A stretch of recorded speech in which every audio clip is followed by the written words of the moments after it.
Hey everybody, HomeSliceHenry here, and welcome to the new season of Go Battle League Might and Mastery.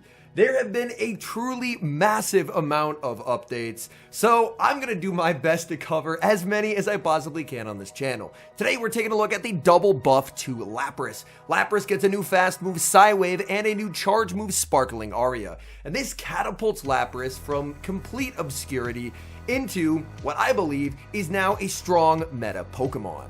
So without further ado, let's hop into the matches and take a look at Lapras in the Open Great League. We're off to a tough start in game number 1, leading Lapras into Superior. I'm going to save switch into Shadow Drapion, and my opponent is going to respond with their own buffed water type, roll out Blastoise. Blastoise is another water type that should be catapulting itself to the top of the meta. Blastoise is going to land the Hydro Cannon. I get to connect with the back-to-back crunches, guaranteeing me switch advantage or shield advantage. So crunch number 2 is going to be shielded. My opponent here is actually forced to throw, which is quite nice. Drapion could have made another move. So Blastoise is going to pick up the knockout, but now I can send in Lapras. Lapras is going to get a big Psywave farm down. In comes Superior, and I'm going straight for the Ice Beam. Now, whether you choose to run Ice Beam or Skull Bash, I think both do have viability. My Lapras already had Legacy Ice Beam on it, but if you don't have the Legacy move, you could probably easily enough run Skull Bash for yourself. Now, in the back, my opponent is going to have their own Lapras. So, pretty standard team, Superior, double water. Here, of course, Skull Bash would be quite nice, but against the Superior, it was really nice to have Ice Beam, so I can definitely see arguments both ways. But either way, we're going to be trading charge attacks here. Let's see, are they actually running Skull Bash? The answer is yes, so now they are boosted up. I get to bring in Wigglytuff. Wigglytuff, not a Pokemon that I do normally use. But with this many buffs to dark types, I do feel that Wigglytuff does have very nice play. Even with the defense boost, we get to farm down the Lapras and the Superior to take a Game 1 win. Hopping into the next match, picking up a great lead Lapras into Galarian Wheezing. Galarian Wheezing, another Pokemon that did get buffed this season with the massive rework to Sludge. You're going to notice that I am going to switch around throughout the few sets that I played with this team, because since it is day 1 of a new season, obviously some games you're going to go up against people with legend poses and fully built teams, and other games you're going to be going up against like an 1100 CP single moved Mon. Here, my opponent proves me running Wigglytuff correct by safe switching into a Sableye, and safe switches like that are exactly why I wanted Wigglytuff on the team, as Wigglytuff does a nice job covering against the dark types, which are the main Psywave resist that gives Lapras headaches. Here, my opponent is going to go for the Sludge, and now they're going to bring in their final Pokemon, which is Grumpig. Unfortunately, this game was just completely won off of alignment for me, as Shadow Drapion can completely demolish Grumpig. Seeing Grumpig as a lead or against Wigglytuff is a lot tougher, but obviously if I can get it on the Drapion, then it's going to be pretty smooth sailing, as Crunch very comfortably picks up the knockout, and Lapras just has way too much loaded energy, because when they brought in the Sableye, I banked a ton of energy before switching out, so they can shield once, but we have another Sparkling Aria loaded and ready to go. Down goes Galarian Wheezing, and we get a 2 shield flex.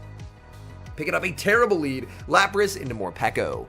Now, originally, I was going to run Mandibuzz where Drapion is, but then I remembered Morpeko's a Pokemon, and I don't want to lose to Morpeko, so instead, I'm actually going to have Drapion as the safe switch, because Drapion does great into Morpeko. Morpeko goes for the bait, but that still is not going to allow them to catch back up. That's just purely based on the fact that Drapion is lightning fast. My opponent, they're firing off another charge attack. I'm more than happy to double shield because I get to land an Aqua Tail unless they catch out of this. I'm going to do one more, and that's a very nice catch by my opponent. They read me like a book, anticipating that I wouldn't throw instantly, and they're able to catch the move. I'm going to rebank the Aqua Tail and now send in Lapras. Lapras Psywaves. Honestly, pretty nice energy generation there. I'm already at an Ice Beam. They go for an Energy Ball, a Shadow Energy Ball at that, but this is a Lapras. It's very, very bulky, shaking off the damage. Ice Beam connects, and I'm able to pick up the knockout. This is going to surrender a big farm to Morpeko, however, which is scary, but my opponent unaware of the Lapras counts, gets worried that I might be close to a Sparkling Aria, and they throw a Psychic Fangs. That definitely does help me. In the back is Cresselia. I did see a lot more Cresselias today, which I guess makes sense, as Cresselia is going to be a Pokemon that has very reliable play against the new Psywave users like Lapras, just due to the fact that it's able to resist Psywave. Here, I'm able to land the Crunch, which puts me in a very nice position, and as Wigglytuff, potentially, I could have thrown a Swift there, and then I would have just been in a completely winning position. But in the moment, I was so focused on the farm down because I knew they didn't have an Aura Wheel loaded. So the game probably could have been cleaner because a full health Wigglytuff does survive an Aura Wheel, but we're still able to win nevertheless. Shadow Sableye on the lead. Out comes a Rollout Blastoise. And the one thing that I will note, Lapras felt very strong to use, but since it is a very strong pick, a lot of people are trying to build teams very strong to it. So you are going to encounter a lot of times where it feels like Lapras can struggle, but I think part of that is just due to the fact that, for the most part, it's just very strong Mon, and people are really taking it into account when it comes to team building. I'm able to bait once in this matchup. I was hoping that it was going to let me flip it, but Blastoise is actually 4-3-3, which means I am going to fall one turn shy of making it to the next Aqua Tail. So what I'm going to do is I'm going to save the Drapion and make a catch onto Lapras. As this way, Lapras should be in a pretty nice position. Out comes Shadow Sableye, and here you're going to see me make a misplay just because this is day one with the new Pokemon. I was thinking I can't get to 2, so I end up going for the Ice Beam, but this is a pretty big mistake. I should have just gone for double Sparkling Aria, because as you're going to see, I get really close to the next Sparkling Aria, but I don't quite get there, and I could have made 2. In comes Wigglytuff, and unfortunately, my fast move gets denied. Luckily, they went for a blind foul play, so I don't take too much damage there. And in the back, they have Jellicent. So they are pretty soft across the board into Wigglytuff. Wigglytuff happy to tank that Surf. Now I get to send in the Drapion. Drapion gets to the Crunch. Crunch, devastating damage, picking up the KO. In comes the Blastoise, and the opponent will concede the match. Picking up a pretty bad lead now, Lapras into Malamar. Malamar did get its Foul Play reworked, so Foul Play is now the same cost as Superpower. Here, I'm going to shield up. They do go for the Superpower, and now they're going to send in their own Lapras. This is going to be a very, very tricky game, because my backline is a bit soft to opposing Lapras.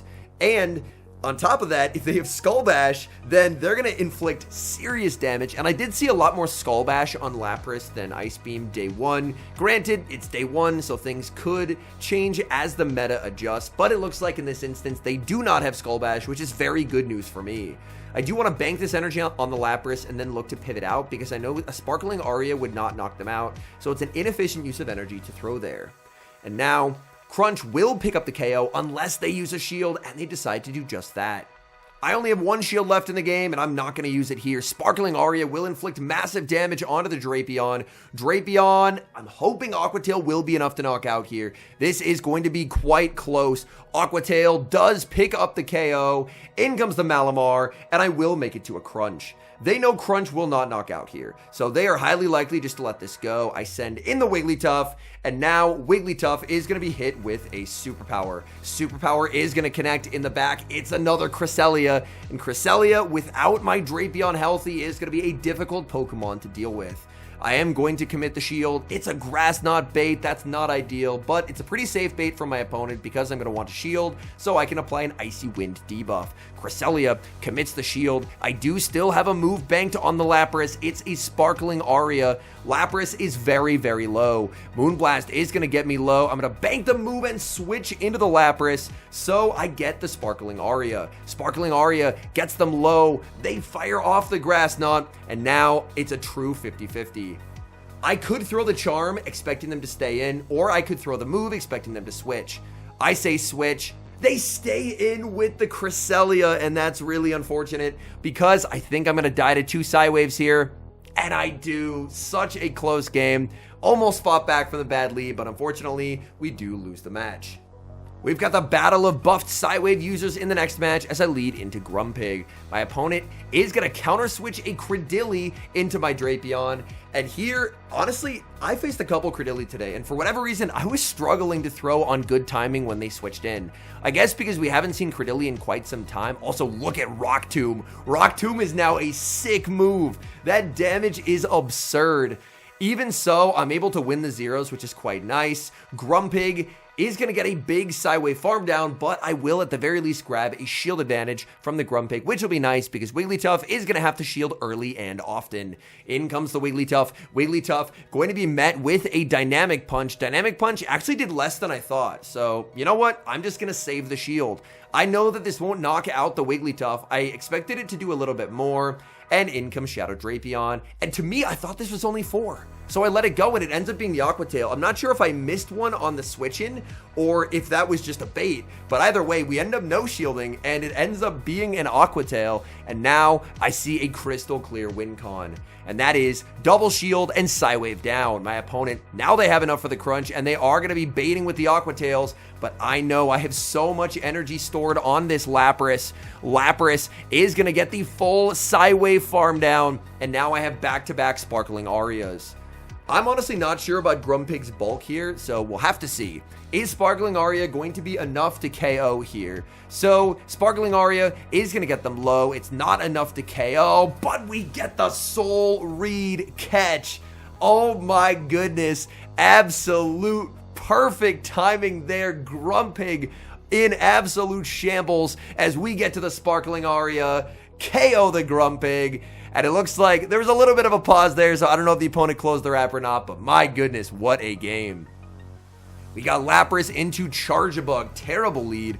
I'm a bit surprised to see Charjabug here, and I'm very surprised to see a Gastrodon. Gastrodon should still be good this season, but Charjabug did actually receive a nerf to its move Discharge. Discharge is slightly cheaper now, but had a pretty significant reduction in damage. For some Pokemon, Discharge should feel a little bit better, like on a Molga, but on Pokemon like Charjabug, Charjabug really wants damage. It already had a cheap charge move in X-Scissor, so I think it's going to end up feeling a lot worse on Charjabug. Granted, these are very early impressions, but that's my initial thoughts. Here, now I have a ton of energy to throw at the Charjabug, and they make a really nice play. They bring in their Lapras to absorb my Lapras' energy, and that play right there probably wins them the game. Had they brought in the Charjabug, I was so far ahead that I was going to inflict some serious damage onto the Charjabug.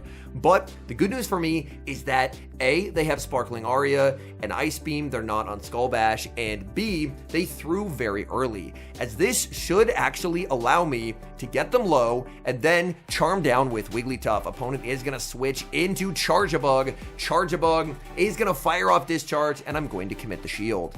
I am not going to make it to my debuffing Icy Wind before they get to another Discharge, but that's very okay because this is still not a particularly threatening move. I'm going to throw the Icy Wind instantly here, as this way the Volt Switch that sneaks through will actually register at -1 instead of full power.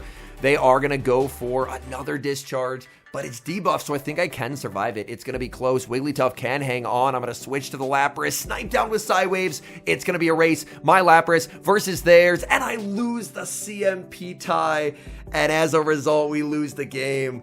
That was a tough lead. We fought back, but losing CMP dooms us in this match. We move to the next match, Lapras versus Furret, and here I make a pretty massive misplay. I should not switch out of that. Lapras does fine into Furret because Furret is pretty slow to Trailblaze, like 7 to the first means that Lapras can actually outpace. But by pivoting in Drapion, they can throw instantly and now have an advantage in this matchup. So right off the bat, it's early season, but if I saw another Furret again, I would just stay in and play it out as Lapras because that would be pretty fine. Unfortunately, with no Crunch debuff, I can't Poison Sting down, so I will need to fire off the Aqua Tail. They're just going to let that go, and now we'll have to see what they bring in. It's going to be Blastoise. Blastoise, a very, very strong pick as well. Blastoise, Crunch is shielded. Now I'm going to send in my Lapras. Lapras here, I make a pretty big error again. I should be Sparkling Ariaing before they got to the Skull Bash.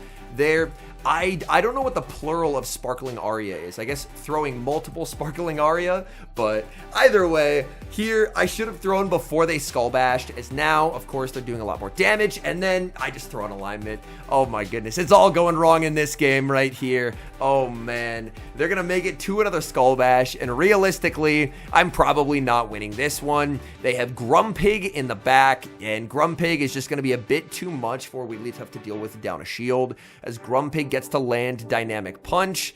I can make it to an Icy Wind. The charms are adding up, but I don't have enough health remaining on the Drapion to make it to a move. So Grumpig should be able to deliver victory here for my opponent. I think there was a lot of different ways that I could have played this better to have a good chance, because my Drapion was so good into their backline, but unfortunately it just didn't get to see it.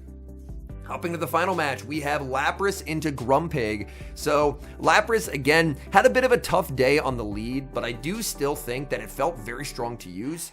It's just going to be a Pokemon that people are going to be team building for, kind of like when a lot of other Metamons are released and people just really try and counter them. I think that's a bit of what's going on here. My opponent now going to bring out a Carbink.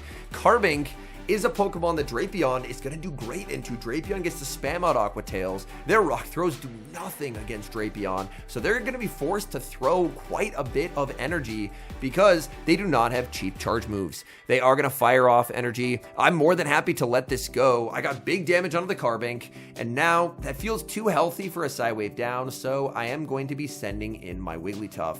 Wigglytuff can't quite get the farm down. Opponent is able to make a last-second charge attack. They did get all the way up to a Moonblast, and now they're going to send in Grumpig. Grumpig, I'm going to fire off the Icy Wind right away. Let's debuff their Psywaves because I do not have a lot of health left. If I let this go, Lapras is going to struggle to Psywave down, so I think I have to use the shield on the very low health Wigglytuff. Wigglytuff does exit with a move. I'm expecting they're going to bring in the Carbink here to try and force my energy, so I am just going to spam switch out. We snipe down the Carbink. In the back is a Shadow Jumpluff. I do live one energy ball, but this is still going to be, I think, a match that I'm not able to win because they can just make it to a potential Aerial Ace and win the game. So I am going to be firing off the Ice Beam. Ice Beam is going to be shielded, but they're running Double Nuke, and Double Nuke Jumpluff has atrocious pacing. We make Ice Beam number 2, KO the Jumpluff, and that is a good game. All in all, I had a ton of fun getting to run Lapras. The first day of a new season always feels like Christmas morning with so many new Pokemon to try, and Lapras felt really good to use. I think the old water types that we're used to, the Feraligatr, the Azumarill, the Dugongs of the world, they are in large part going to be a lot less popular, and the new meta water types are going to be Blastoise and Lapras. Blastoise and Lapras both look amazing in this new meta. They both have quite a bit of bulk, and for Lapras' sake, whether you run Ice Beam or Skull Bash, it'll just depend what other things you have to put behind it. So if you're running Skull Bash, you're going to be completely helpless against something like Amandabuzz, so you're going to have to make sure that in the back you have Pokemon that can beat Dark Flyers. Or if you're running Ice Beam, you're going to need to make sure, like on this team, I'd probably run a little stronger to opposing Lapras in the back next time, so that way I'm better covered against an opposing Skull Bash Lapras. Anyways, thank you guys so much for watching. I'm going to be trying to get to as many of these updated mons as I can, so if you're wanting to check that out, make sure to leave a like on the video and subscribe to the channel if you haven't. And a special thank you as always to our channel members here on YouTube. The support you guys provide is genuinely so appreciated, so thank you guys oh so very much. And until next time, I've been HomeSliceHenry.